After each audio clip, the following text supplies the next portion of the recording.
This podcast is brought to you by the American Enterprise Institute. If you like what you hear, please subscribe, rate, review, and share. Thanks for listening. Here's our show. What the hell is going on? What's really going on? We said, what the hell happened? You don't have to know what the hell is on it. They see what's going on. I don't know what's going on. What is going on? We must find out what is going on.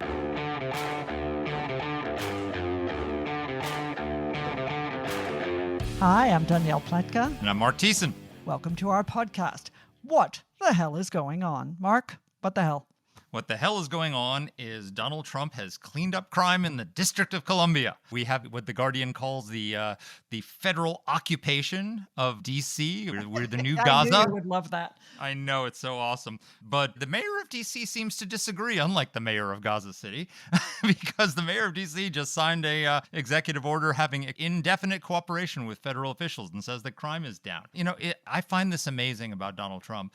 And not so much about Donald Trump, but about the Democrats, is that in so many of these cases, it's just a matter of political will. The tools are all there to solve these problems. Donald Trump, you know, he solved the border crisis in 5 seconds. And it was just a matter of having a president who was willing to exercise the authorities that he had. And here in the same thing in the District of Columbia, it's like, you know, violent crime is down like 87% in a matter of a few weeks.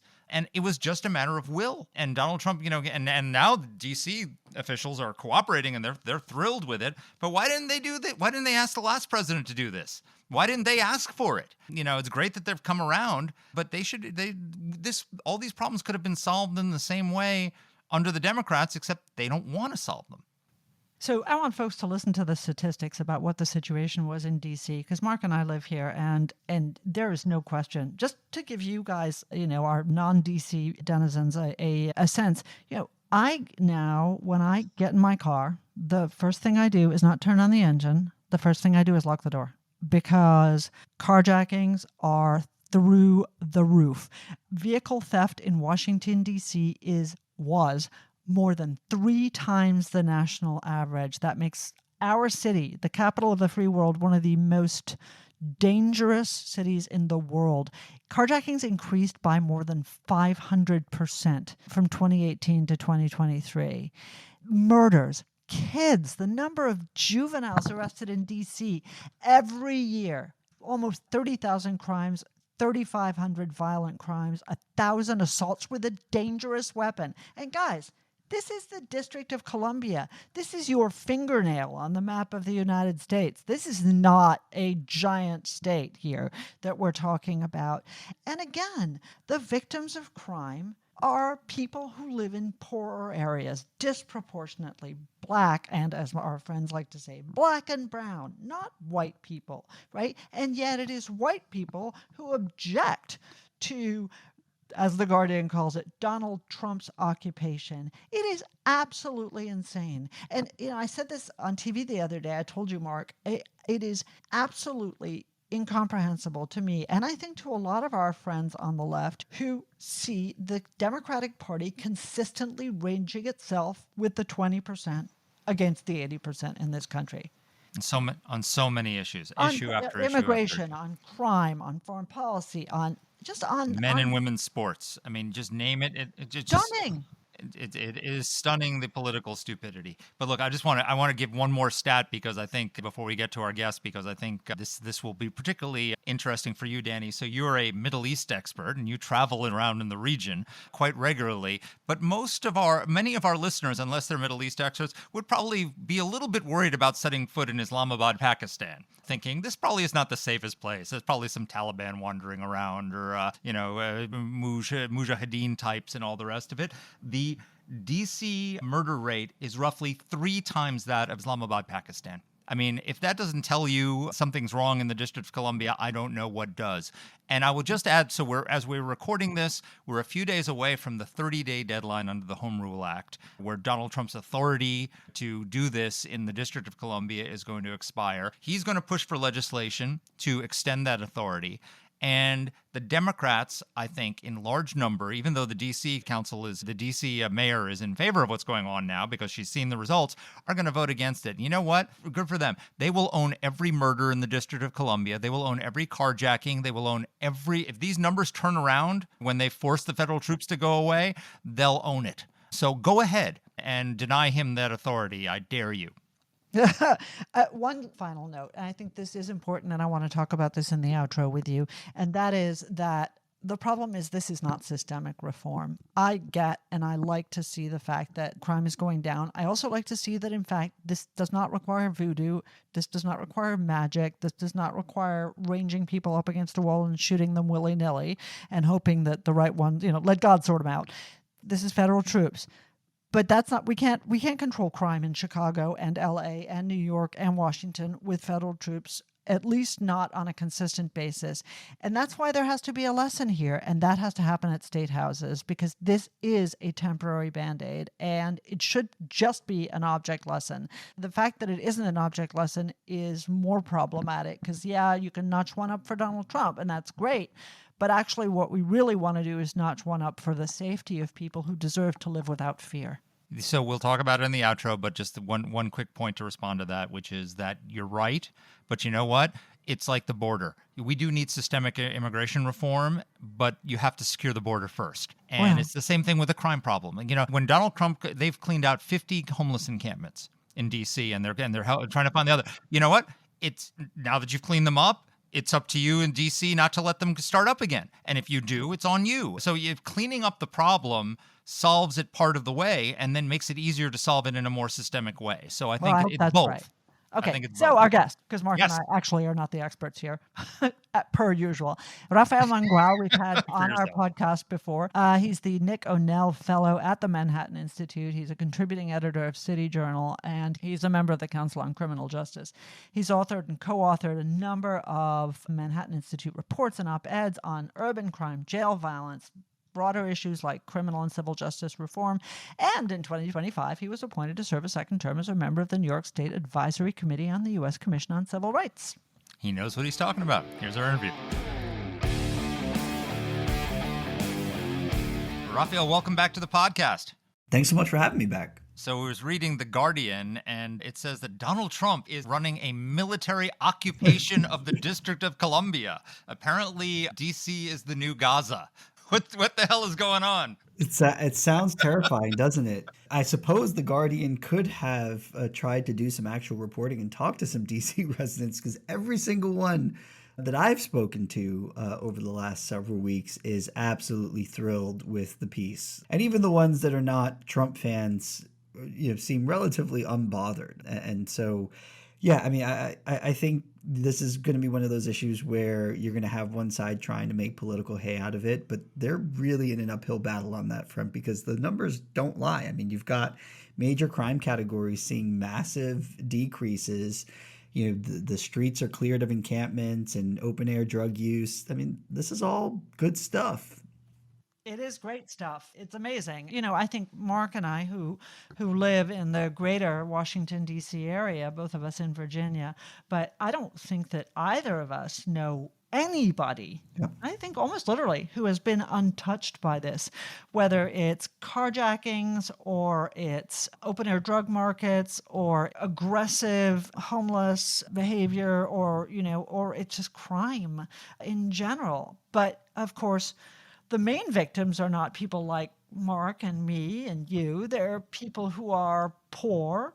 There are people who are living in more dangerous neighborhoods. And that's what I don't get about this. So tell us a little bit about what the situation was, just so people have a perspective on how it has changed. Yeah, I mean, so, in Washington, D.C., but also in the country kind of writ large, the last 10 years have seen a pretty significant uptick in serious violence.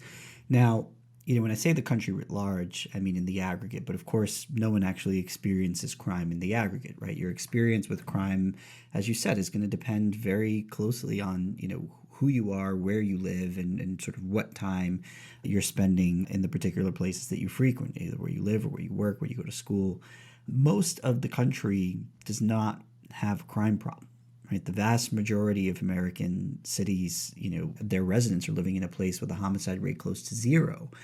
What sort of characterizes American crime is this sort of hyper concentration of insanely high levels of violence.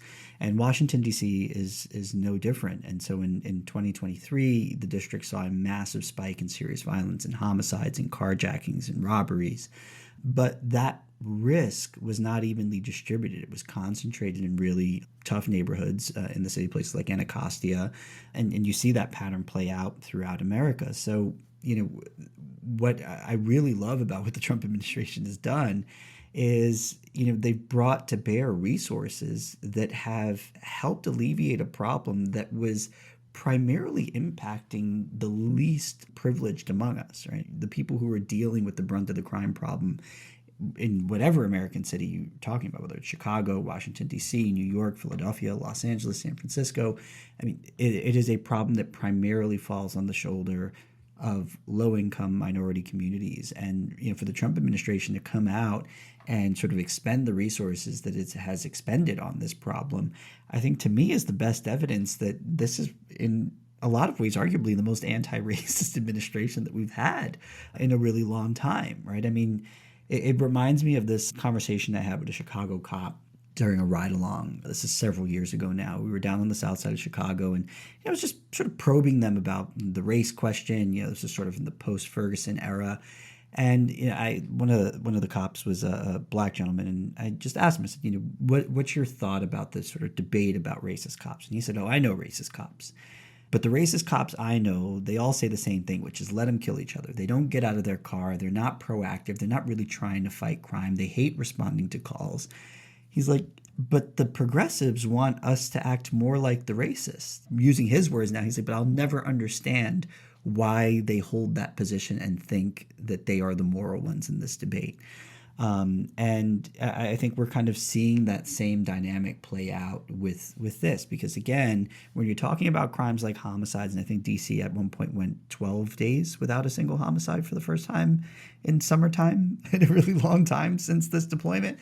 That's not a crime that everyone faces an equal risk of experiencing, right? I mean, the homicide victimization rate for black men is something like 10x that of what it is for white men. And so, frankly, I think publications like The Guardian should be giving the Trump administration more credit. So the interesting thing is you look at Trump makes this deployment and the violent crime rate goes down. I don't have the stats in front of me, but 87% reductions in violent crime, massive reduction in murders, it all happens like that, right? And it reminds me of the border crisis. The Democrats were saying for 4 years, we can't control the border. We need Congress to act. We need to pass legislation. We need more money. We need more authority. And then Trump comes in and on day one shuts down the border. And within weeks, the border is completely secure. And still, to this day, we're more than 6 months into the Trump administration, lowest number of illegal crossings in the country, blah, blah, blah. Just does it. And it seems like he's done the same thing with crime here in the District of Columbia, where it literally, is it that easy to crack down on crime if you have the will to do it? It is. I mean, I forget his line during the State of the Union, right? It was like, you didn't need new legislation, you just needed a new president. I think that's exactly. Yeah, well, I think that's true. You don't need a new legislation, you need a new mayors? Or, I mean, Right. Well, in some cases, you need new legislation, right? I mean, especially in places like Oregon and California that have really gone off the deep end in the last few years, in New York, with bail reforms and all these other things that absolutely need to get reversed. But yeah, I mean, I think people have kind of lost sight of just how much of a dent you can make in a crime problem simply by surging resources to the affected areas. I mean, one of the most kind of consistent and robust finding in the criminological literature is that more policing and more police presence and more visible policing means less crime every time. I mean, there's never been a study that finds the opposite.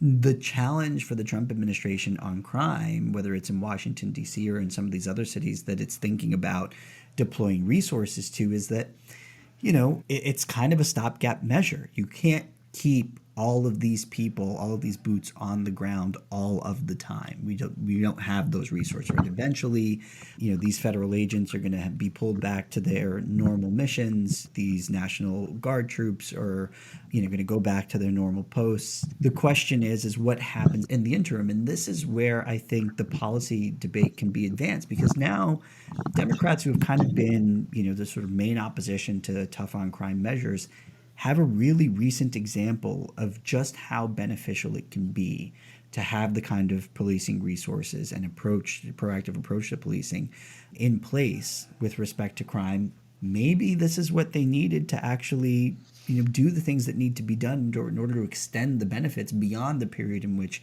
you're going to have the National Guard and these federal task forces on the street 24/7. So I want to talk about your stopgap comment, but first I really want to talk a little bit about the baseline. I think there is certainly a perception that crime is kind of out of hand. That was a perception during the Biden administration, for sure. It was very damaging to the president that he denied it. Setting aside Mark's correct, I think, 80-20 argument, which is, inexplicable that the Democrats have decided that they should be with the pro-criminal 20% as opposed to the anti-crime rainbow coalition of people that oppose crime. Nonetheless, are we right? Because the argument in the District of Columbia that was being made, and I really want you to explore this if you could, because I think it's confusing to a lot of people who see the he said, she said, right? So the Trump administration says crime is out of control in D.C. Okay. The left says lowest rate in 30 years. What is true, and how can people judge what the crime rate really is? So it's hard to say what is true for a couple of reasons. For one, as you all know, Washington, D.C. has been ensconced in scandal on this very point. You have multiple investigations into Washington, D.C. commanders manipulating crime statistics and defining offenses downward in order to sort of make it seem like there's not as much crime as there really is. Now, this is something that other cities and police departments around the country have faced accusations about at some point in the past. So, that's a real problem, right? And I think it undermines confidence. Where I think the Democrats make a really big mistake on this is they're putting, don't get me wrong, data is important. They're putting a lot of emphasis on showing declines from really high baselines, right? When someone says, well, it's at a 30-year low, where was it 30 years ago, right? It's like, why is the benchmark a period in time in which things were nearly as bad as they ever were, right? The real question we should be asking is, are we satisfied with the level of public safety that we are experiencing today? And there's nothing illegitimate about genuine perceptions of residents about how safe they feel in their city. When people go out and they see open air drug markets and they see homeless encampments left unmolested and they see, erratic behavior that doesn't get responded to, they feel unsafe, and they feel unsafe rightly. Right? That's not an illegitimate position to have simply because 5 years ago there were more homicides or there were more robberies.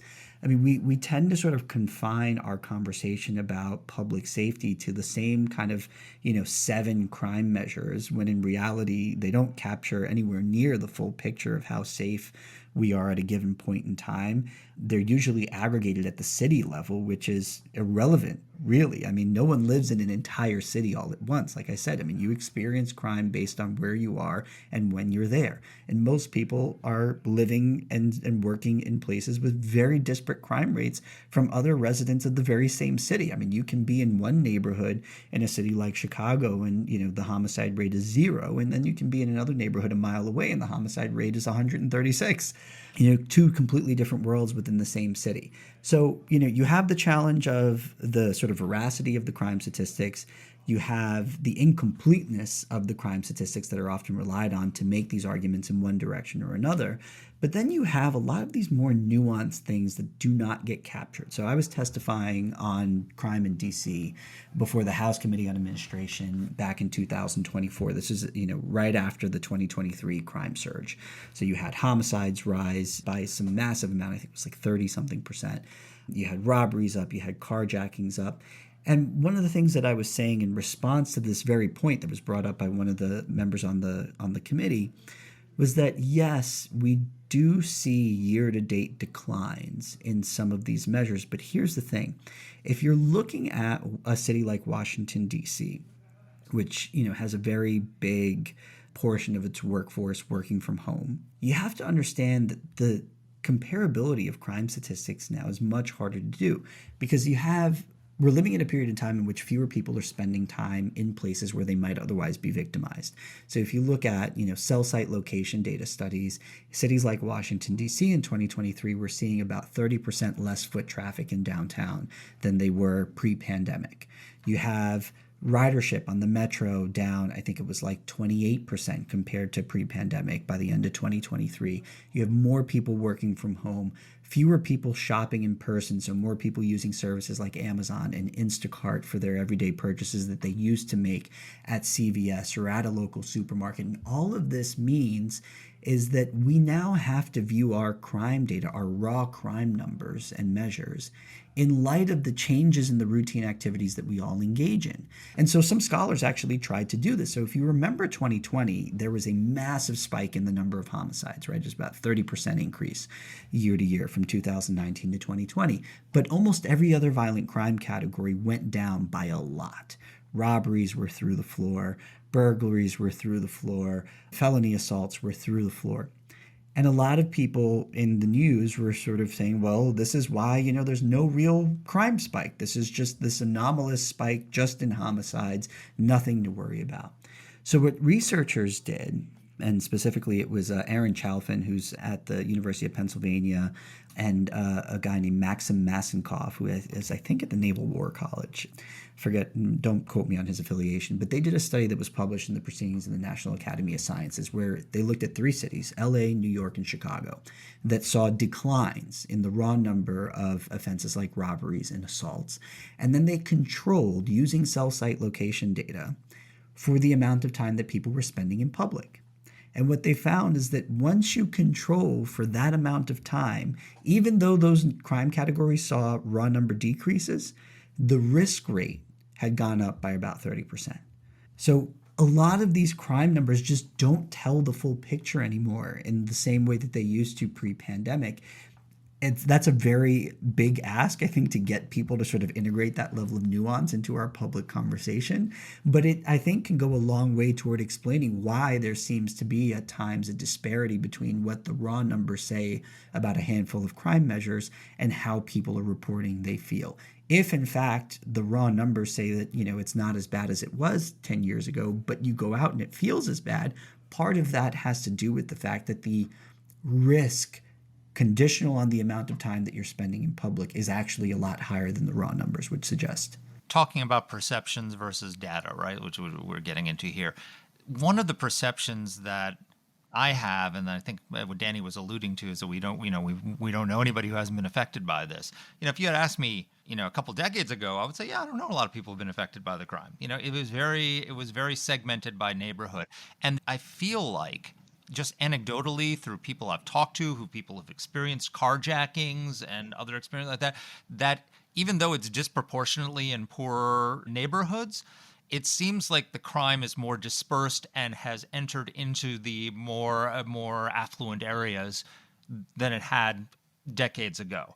And even though it's not as bad as in those neighborhoods, it's more than people are used to. And so that is causing a perception that crime is out of control among people who didn't really feel it because they were never in the neighborhoods where the crime was happening before. Is that true? I think that's exactly right. And that's especially true for certain crime categories like retail theft, for example, which used to be a crime that was mostly concentrated in very small retail shops, bodegas and corner stores and sort of mom and pop shops, has now kind of moved with the drug and homelessness crisis into kind of, much bigger chains of, big box stores like Walmart and Target, but also pharmacies like CVS and Walgreens, which are now closing locations in a lot of places, are putting products behind lock and key. But then you also have this sort of shift in light of how prosecutors were starting to treat some of these offenses to bigger, more organized retail theft operations happening in really kind of fancy parts of town, right? So places like Bloomingdale's and Nordstrom and Lord & Taylor getting raided by, 15, 20 teenagers at a time. And if you are someone who, lives in an affluent neighborhood where the crime rate is basically zero, where you can leave your front door open overnight and no one's going to, step foot in your house, and you go shopping at a place where you regularly spend $2,000, $3,000, $4,000 in a single sitting, and you see a bunch of people in ski masks come in and rip tens of thousands of dollars worth of clothing off the shelves, that's very, very disconcerting and is absolutely going to upend your own perception about how safe you are. And what I wish the Democrats would stop doing is telling people to not believe their lying eyes and to just accept that perception is legitimate. People have a right to feel unsafe when there's that drastic of a change in their immediate environment, irrespective of what the aggregate statistics tell us about, the actual risk that they face. Maybe it's a very, very small change. Fine. But that's not something that I think, progressives would ever do in any other context, right? I mean, they certainly wouldn't do it within the context of the gun control debate, for example. I mean, they don't seem to be very convinced by, people who point out that the statistical likelihood of being, in a school shooting is, essentially zero. That, that doesn't change their perception about how urgent that problem is from a public policy standpoint. It's the same, it's the same logic, except, here I think there's probably a little more to it. Yeah, no, I think that's absolutely true. And that's a very trenchant analogy as well. And you want none of this. Can we talk a little bit about the provenance of all of this crime? Is it the bail laws? Is it the prosecution? Is it the residue of defund the police? Is it fear on the part of police of being prosecuted? Is it fewer police? That's certainly a big problem in New York City, I know. And what has, if the answer to that, as I suspect from you nodding, is going to be yes, all of the above. All of the above, yes. Then what has caused this concatenation of circumstances? We just elected Donald Trump. So clearly there is a majority in this country that is interested in both the problem of illegal immigration, illegals crime, and crime itself by good old Americans. Sure. Okay, so how do those two things live together? Talk a little bit about the provenance of all of this. Yeah, I mean, this is, it's been kind of a slow cook in a way. In the 1990s, America had kind of reached the point of being completely fed up. No one had any patience for conversations about, racial sensitivity in policing and, mass incarceration. That was out the window. You had sort of perfect and almost complete political unity on the idea that we needed to get tough on crime, that we needed to invest in policing, that police needed to be more aggressive, that we needed to put more, not fewer people in prison and jail, and that we needed to keep them there for longer, which is why you had things like the 1994 crime bill spearheaded by Democrats, passing through the legislature with almost no real resistance, and embodying principles that are now almost exclusively associated with the American right? I mean, the 1994 crime bill sought to hire 100,000 new police officers. I think it ultimately only put about 70,000 additional police officers on the street. It encouraged states to adopt truth in sentencing regimes and 3 strikes laws, all of which, kept people in prison for longer, mandatory minimums. These were all innovations of that time. As crime got better, I think more and more Americans began to grow uncomfortable with the sort of discontinuity between the sort of aggressive posture of our criminal justice apparatus and our crime level. And so it just seemed less and less logical to be as tough on crime as we were, as crime was falling as fast as it was. Fast forward, a few years, and you have the advent of social media, which allows activists now to very prominently and quickly spread instances of alleged police misconduct. And it creates an impression through social media that police are trigger-happy monsters who are killing unarmed black men every day. Now, what people need to understand, of course, in a country of 350 million people, even really rare things happen every day, right? I mean, I think, I don't know, 500-600 people a year get struck by lightning in the United States. No one ever leaves the house thinking they're going to be struck by lightning, but, it literally happens every day, or, almost every day. And so you had that, I think, drive the kind of BLM era, the sort of post-Ferguson era. So you have, and we kind of saw hints of this even in the early 90s with the Rodney King riots. I mean, just showed the power of how video that was able to be broadcasted to the masses could really mobilize a sort of pre-existing base of people who were sort of interested and already halfway bought into a narrative about policing and criminal justice. And so you just basically multiply that by 1,000, and that's how you get the riots after Ferguson and Freddie Gray and Tamir Rice, and sort of insert your name, George Floyd, and everything else that happened in that time frame. And so all of that, I think, kind of came together to create an enormous amount of momentum for a movement that was rooted in the idea that we needed to police less and incarcerate less. And that movement's momentum was very effectively kind of leveraged to get real policy wins for a change. And so in a matter of 10 years, we saw the prison population in this country decline by about 25%. The jail population declined by about 15%.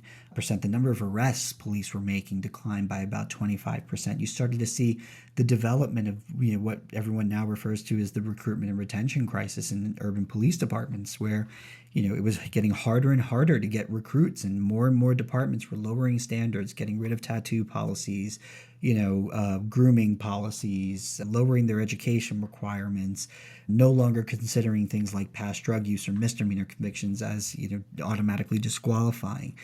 And you had the policing profession being demonized. You had the growth of a cottage industry around not just prosecuting police, and you have like the kind of progressive prosecutor movement that really found its roots in that idea, was that they needed to put more police behind bars. But you also had civil rights attorneys pushing to sue police more aggressively and more often, and you had a real willingness within the broader public to entertain the idea that policing and criminal justice were racist. You had books like, The New Jim Crow, Go Gangbusters, and, documentaries like 13th, getting awards heaped on them and Oscar nominations and all that sort of thing. And it really led to a very rapid degrading of our criminal justice system through the enactment of political reforms to things like bail and discovery and sentencing and drug enforcement and mandatory minimums.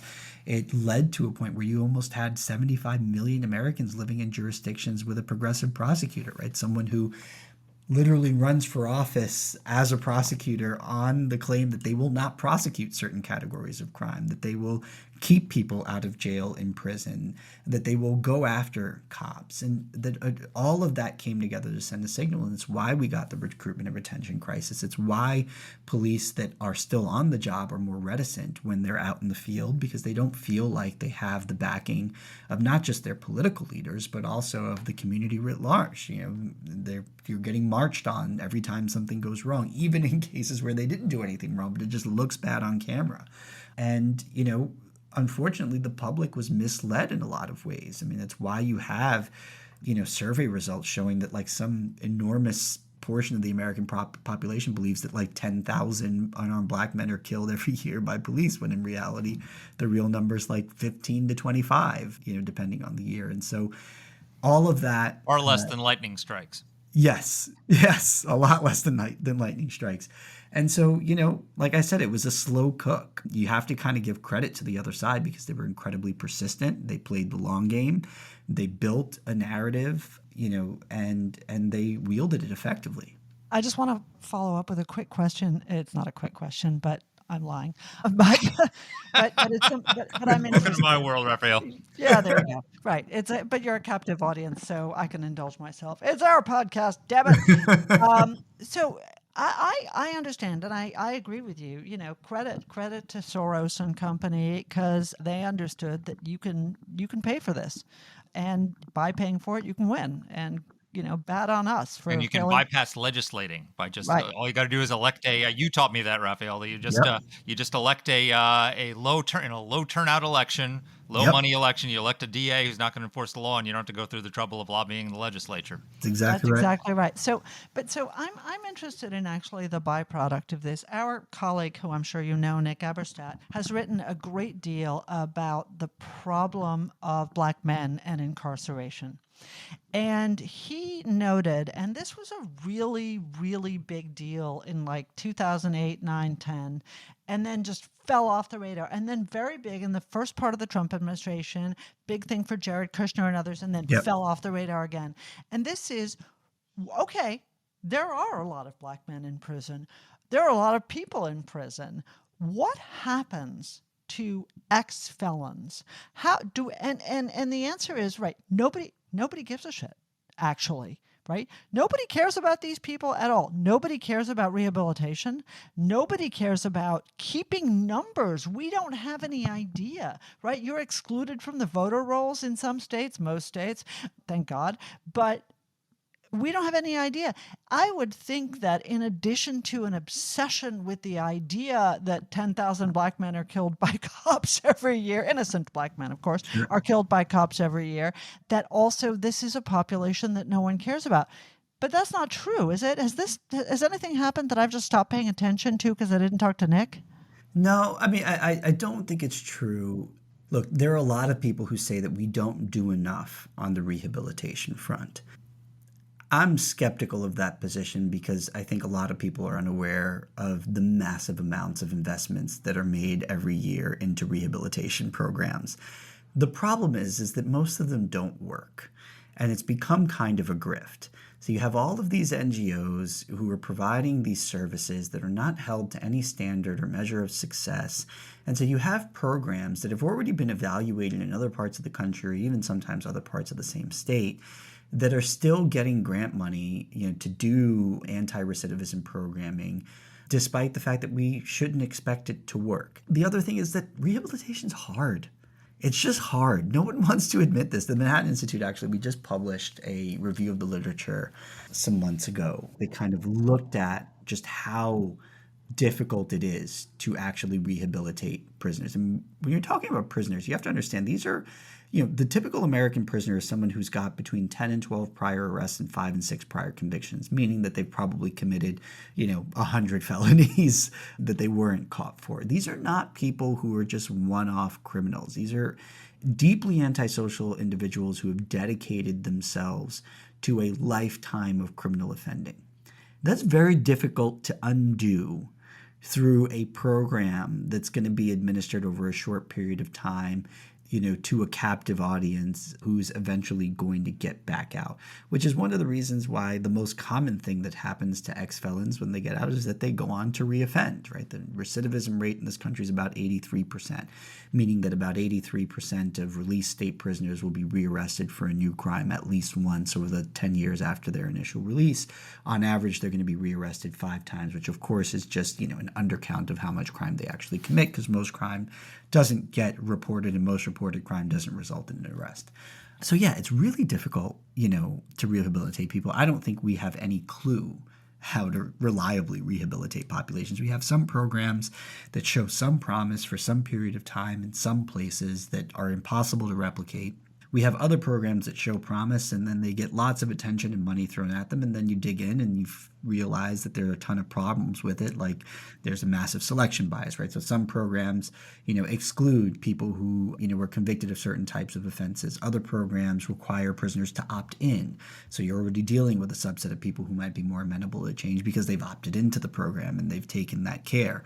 So that's not really a representative sample either. You have programs that show success for as long as the people are in them, but as soon as they get out, they regress back toward the mean. And so, you extend the observation period from 12 months to 24 months or 48 months and the effects go away, which of course makes sense, right? Because part of what these programs are doing is kind of incapacitating temporarily the individuals who are participating in them. But once you give them the freedom to stop showing up, they don't, and then they go back to their old ways. So I've always kind of come at these issues based on the assumption that we have not figured out how to rehabilitate, and we're not going to anytime soon. And so what we owe society more than anything else is to take offenders at their word. When you have someone who repeatedly offends criminally, they are telling you through their repeated criminal conduct that they don't have any intention of playing by society's rules.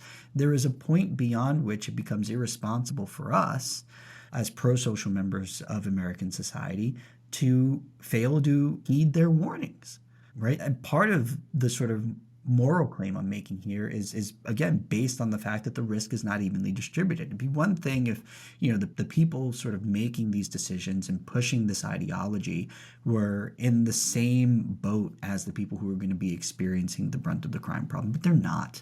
They're not. These are people who are living in places like Park Slope or DuPont Circle or, whatever, like insert nice neighborhood here, right? Fairfax. Like, they're not living in places where people, especially young men, are facing the same, firearm death rate as our forward deployed Marines at the height of the Iraq and Afghanistan conflicts. And that's not hyperbole, by the way. Like, that study's actually been done. There are neighborhoods in Chicago, in Philadelphia, and other parts of the country where literally the statistical likelihood of being killed by gunfire is the same or higher than it was for Marines at the height of the Iraq and Afghanistan conflicts. So, that should blow everyone's mind, given that we're talking about peacetime America.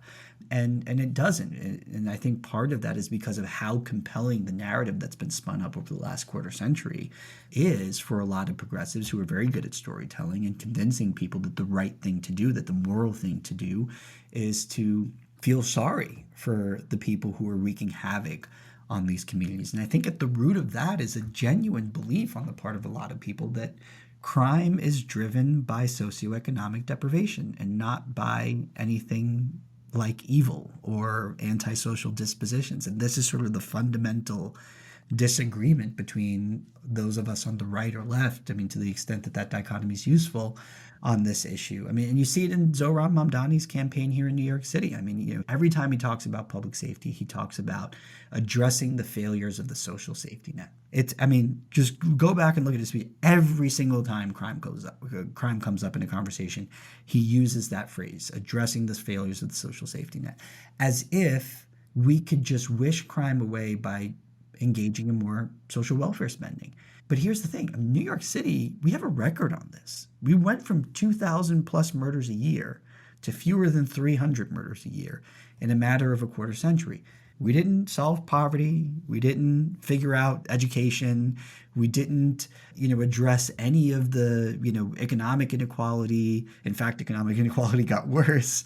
We didn't do any of the things that people like Mamdani and company say need to be done in order for crime to be adequately controlled. And yet we controlled it.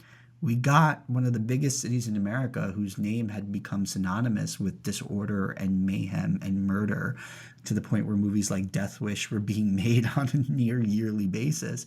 And we made it one of the safest cities in America. We made it a place where, I, as, a college kid, could fall asleep half in the bag on the subway at 2 a.m. and wake up at the end of the line with all my property still in my pockets.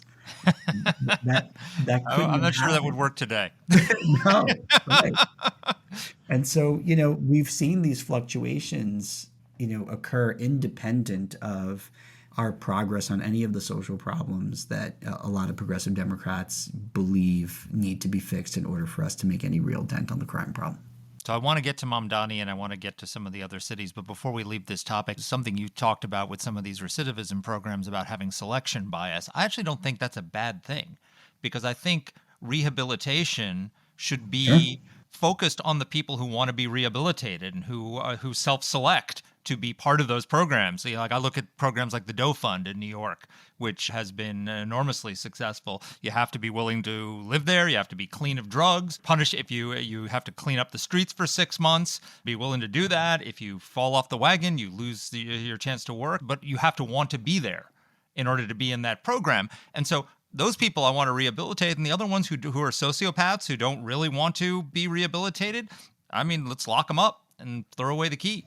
That's exactly right. Where the problem comes in with the selection bias thing is that you'll have advocates who will cite the sort of results of these programs and say, well, now we should, operationalize this nationally, and we should, expand it. And that's where the problem comes in. It's like they don't do a very thorough analysis before kind of throwing the program onto a stage that it's not ready to be on. And I think the First Step Act, which was mentioned earlier, is a really good example of this. I mean, the sort of central piece of the First Step Act, which was President Trump's criminal justice reform bill enacted in 2018, was this idea that you were going to do these risk assessments for people who were entering the Bureau of Prisons, and that was going to determine what kind of anti-recidivism program they received.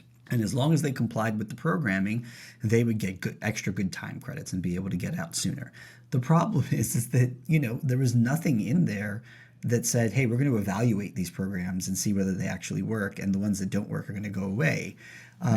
They were just taking programs based on, I think really shoddy evaluations and saying we should just expect that this is going to reduce recidivism. And it's one of the reasons why we don't have great data about the effect of the First Step Act. You'll have lots of people tell you that, the people who benefited from the First Step Act have much lower recidivism rates. But if you actually dig into the data, what you find is that the vast majority of them didn't receive any of the programming. Many of them didn't actually ever step foot into a BOP facility.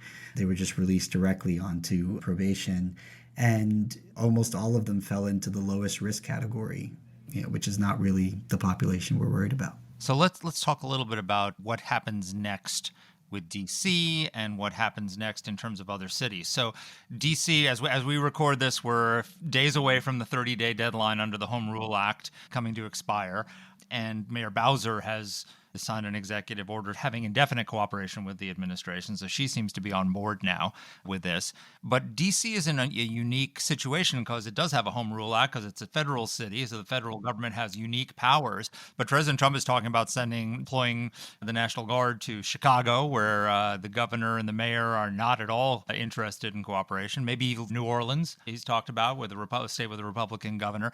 Can he do the same thing in other cities, non-federal cities that he's done in DC, and what happens next in DC? He can't do the same thing because, as you said, DC is unique, right? All of the crimes are prosecuted by the U.S. Attorney Office there. That's not the case in places like Chicago and in New Orleans, right? So in those jurisdictions, there's no guarantee of prosecutorial cooperation for a lot of the arrests being made. Also, the federal government has more limited jurisdiction in the states and in non-federal cities. And so they can only enforce laws where there is concurrent jurisdiction, right? So they can still do things like find illegal firearms because that's, a federal offense, right, for a prohibited possessor, drug offenses, immigration offenses for sure. And they can have the National Guard out as a show of force to help, sort of maintain order. But beyond that, I don't think that the impact that they can make in places like Chicago or New Orleans is going to be nearly as big as the impact that they've made in D.C. And I think that owes to the fact that D.C. is sort of specially situated, for that kind of federal intervention. And, that's just the nature of how our republic is structured. But I do hope that what happens in DC and what, might continue to happen in DC can function as a model for some of these other states and cities. And I think a lot of Americans are going to start to put more and more political pressure on their local leaders to say, like, hey, DC was not a pretty picture not that long ago, and it's gotten significantly better. Why don't we do something like this? And what I'd love to see are for Republican state leaders, like, in Louisiana, for example, think about doing the same thing at the state level. They can leverage their state police, for example, and send them into more troubled cities. They can send special prosecutors into those cities who have the same jurisdictional sort of remit as that's interesting. The local DEA.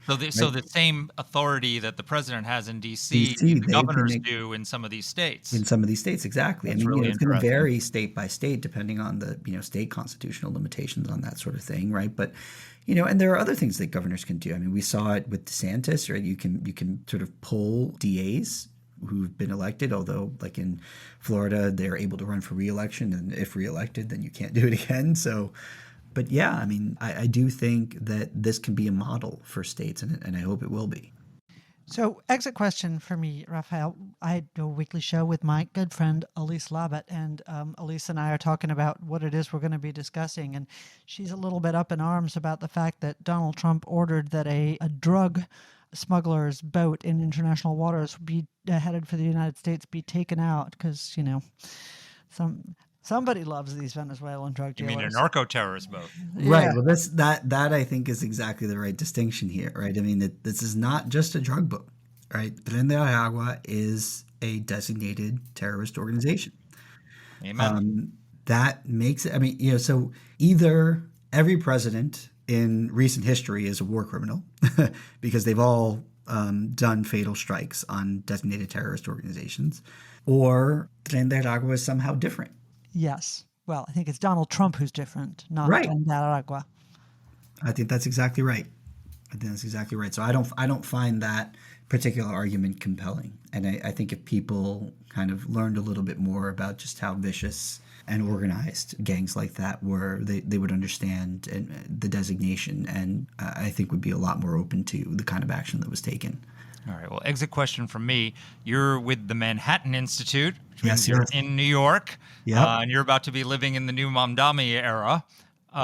It's looking that way, unless something changes dramatically. What's going to happen with the crime situation if Mamdani wins? There's a lot that he can do. So one thing is Mamdani has said, although he's backed away from defunding the police, he says he wants to keep the head count where it is. The head count where it is much too low. We see that already. So that's disaster number one.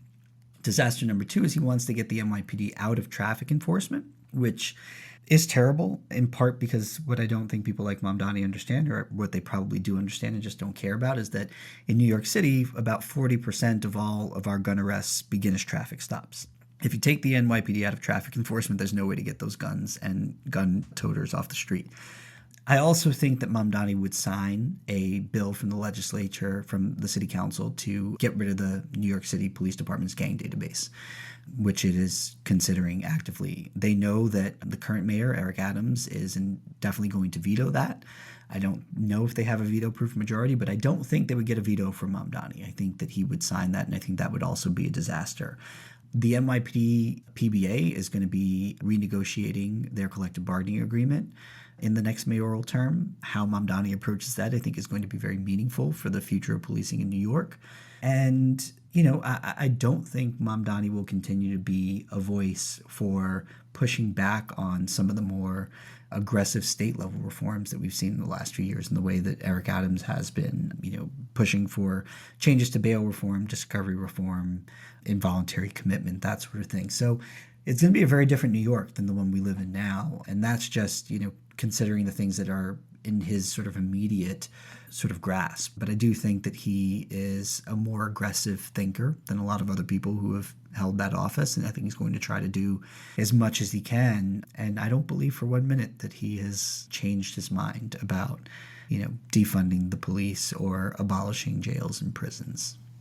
Wow. Well, God save us. I'm an expat New Yorker. I don't have to deal with it except when I go up for Fox News. That's right.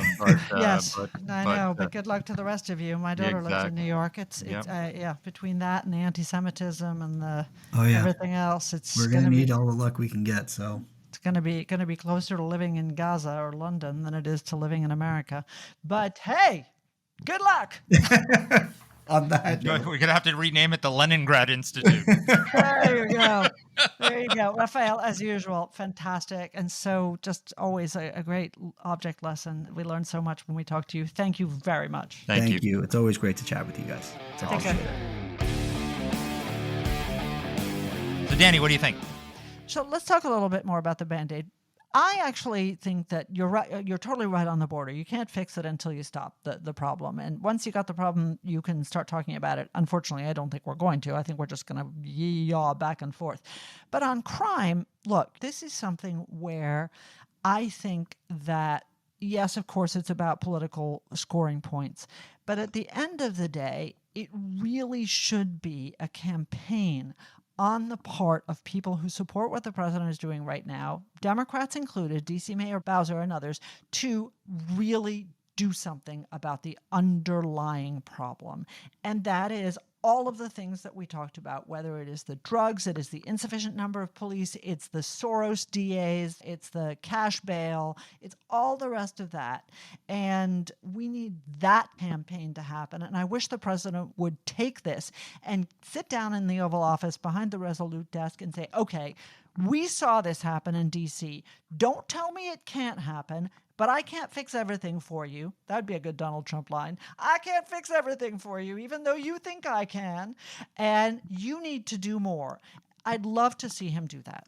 Well, you know what? The problem we have is the problem that we discussed last week with Jay Cost, which is that we don't have a Democratic Party who wants to do that. We have a Democratic Party that's been captured by its far left wing, and this is one of their issues, right? Open borders and soft on crime. I know they don't call it that, but that's what it is. You know, yeah, I'm sorry. You think they're going to abandon the Soros prosecutors? They want to give him the Presidential Medal of Freedom. This is the problem we have. And so what Donald Trump can do is create a model in the district of how you can solve this and say, okay, Democrats, I've shown you how to do it. Do it or don't. And then the other problem we have is the reason, Rafael was talking about New York, how dangerous it was in the 80s and the 70s. Do you remember? And I do. I was there. I lived through it. I remember it too. And then a great mayor who later went nuts, but was one of the greatest was one of the greatest mayors in American history. Rudy Giuliani came in and cleaned the place up and turned. I used to go to Times Square, and it was. I went there for the kung fu movies, but it was peep shows and drugs and all. He turned it into Disneyland, and all the people who voted for that are in Florida and Texas now. So the voters will never vote for it because there's not enough of them. That's 100% true, and that's a tragedy for New York. It really Amen. is. And on that note, welcome to Mamdani land. To Mamdani land, lovely. Can't wait, indeed. And the Jews will have helped. Incredible. We'll have to talk about that as well. Anyway, take care, everybody. Thanks for being with us. See you next week.